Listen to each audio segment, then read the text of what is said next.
So hey guys, this is Vaibhav, a first year MBBS student at VMMC and Safdarjung hospital Delhi. So आज करेंगे PW के आरम batch का एक honest review. मैं तुम्हें बताऊंगा कि क्या तुम्हें इसे यूज़ करना चाहिए या नहीं करना चाहिए, और अगर करना चाहिए तो कैसे यूज़ करना चाहिए। So let's begin. सबसे पहले जिनको नहीं पता कि ये आरम बैच क्या है, तो ये एक फ्री बैच है जिसमें यूट्यूब पे तुम्हें नीट का सारा कंटेंट पढ़ाया जाएगा। तुम ऐसा मान सकते हो कि जो उम्मीद बैच है, जिसको तुम जानते होगे कि वो 1 या 2 महीने पहले रिलीज़ होता था नीट से, लेकिन इस बार वही बैच एक तरह से 5 महीना पहले यानी दिसंबर में ही लॉन्च हो गया है।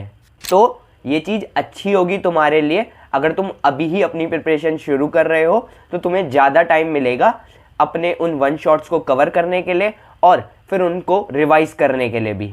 इसमें वही तुम्हें पूरा चैप्टर 6 या 7 घंटे के अंदर एक वन शॉट में कवर करा दिया जाएगा। फिर उसकी तुम्हें डीपीपी वगैरह भी मिल जाएगी जिनको तुम सॉल्व कर पाओगे।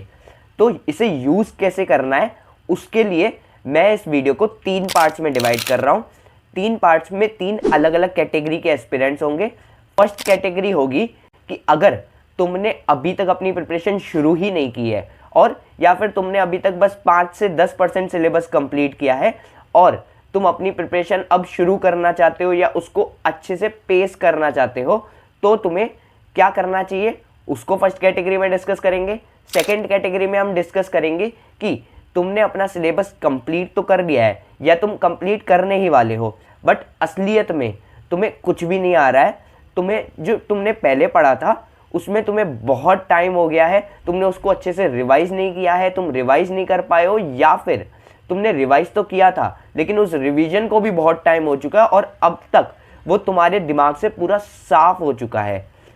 थर्ड कैटेगरी में हम लोग बात करेंगे उन एस्पिरेंट्स की जिन्होंने पूरे साल अच्छे से पढ़ाई की है और अभी तक अपना सिलेबस कंप्लीट कर लिया है या बस वो कंप्लीट करने ही वाले हैं और उनको बस अपने चैप्टर्स को रिकॉल करने की ज़रूरत है। तो मैं टाइम स्टैम्प्स दे दूंगा, तुम्हें क्या करना है, तुम्हें डिसाइड करना है तुम किस कैटेगरी में लाए कर रहे हो और उस कैटेगरी का तुम डिस्कशन जाके देख सकते हो। फर्स्ट कैटेगरी की बात करते हैं कि अब जब तुमने अभी तक अपना कुछ भी नहीं पढ़ा है या बहुत कम पढ़ा है, तो अगर तुम किसी बैच को फॉलो कर रहे हो, तुमने अभी किसी बैच को ज्वाइन कर रखा है तो उसको फॉलो करते रहो। लेकिन अगर तुम किसी बैच को अभी तक फॉलो नहीं कर रहे थे तो तुम आरम बैच को फॉलो करो। और एक बात ध्यान रखना कि तुम्हें लाइव लेक्चर्स नहीं लेने हैं, बिकॉज लाइव लेक्चर लेने में तुम्हें ज़्यादा टाइम लगेगा और इस टाइम तुम अपना टाइम बिल्कुल भी वेस्ट नहीं कर सकते हो। इसलिए रिकॉर्डेड क्लासेस लेना, 1.5x पे देखना और नोट्स बनाते रहना, खासकर जो थ्योरी वाले सब्जेक्ट्स होते हैं उनमें। लेक्चर के बाद तुम्हें पूरे नोट्स को रिवाइज करना है, फिर एनसीईआरटी को पढ़ना है अगर ऑर्गेनिक, इनऑर्गेनिक या बायो है तो, और अगर तुम फिजिक्स या फिजिकल केमिस्ट्री पढ़ रहे हो तो उसमें तुम्हें शॉर्ट नोट्स तैयार कर लेने हैं उस टाइम में। फिर तुम्हें डीपीपी सॉल्व करनी है जिसमें तुम्हें 25 से 30 क्वेश्चंस मिल रहे होंगे, लेकिन इन क्वेश्चन से तुम्हारा काम नहीं बनेगा, तुम्हें और क्वेश्चंस प्रैक्टिस करने होंगे। अब इन क्वेश्चंस में तुम्हारे PYQs होने चाहिए, एग्जाम्पल्स होने चाहिए और एनसीईआरटी बेस्ड क्वेश्चंस होने चाहिए अगर बायो या इनऑर्गेनिक है तो खासकर।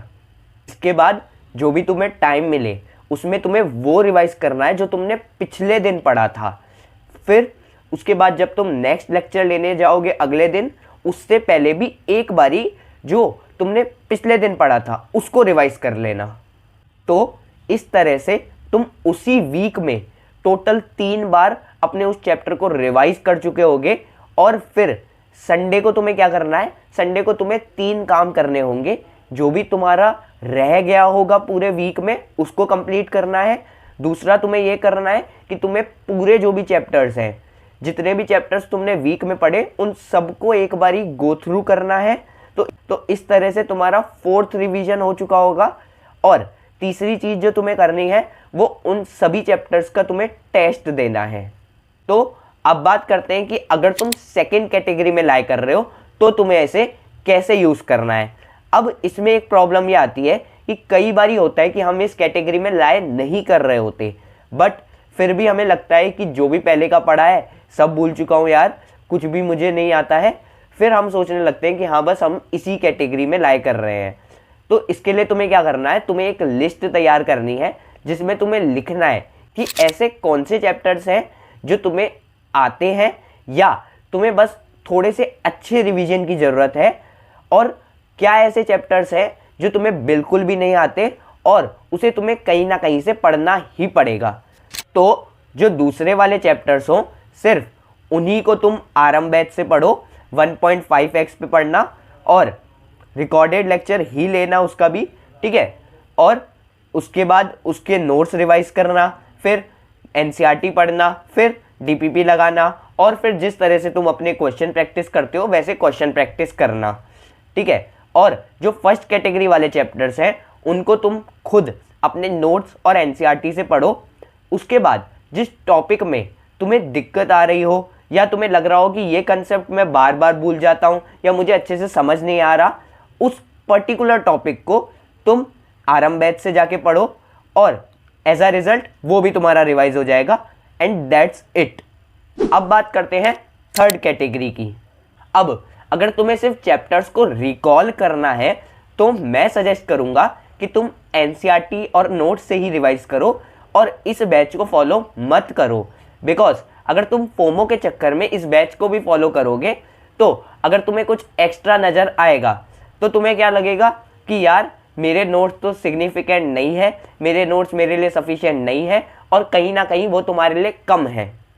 तो इससे तुम्हारा टाइम वेस्ट होगा, तुम्हारा कॉन्फिडेंस लूज होगा और तुम्हारा रिवीजन जो करना था तुम्हें वो तो रह ही जाएगा।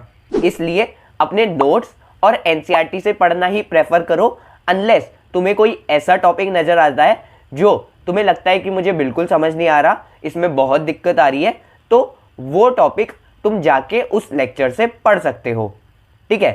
तो ये था पूरा वीडियो। आई होप तुम्हारे डाउट्स क्लियर हुए होंगे और तुम्हें एक सही डायरेक्शन मिली होगी, ठीक है। तो मिलते हैं नेक्स्ट वीडियो में, तब तक के लिए bye and thanks for watching.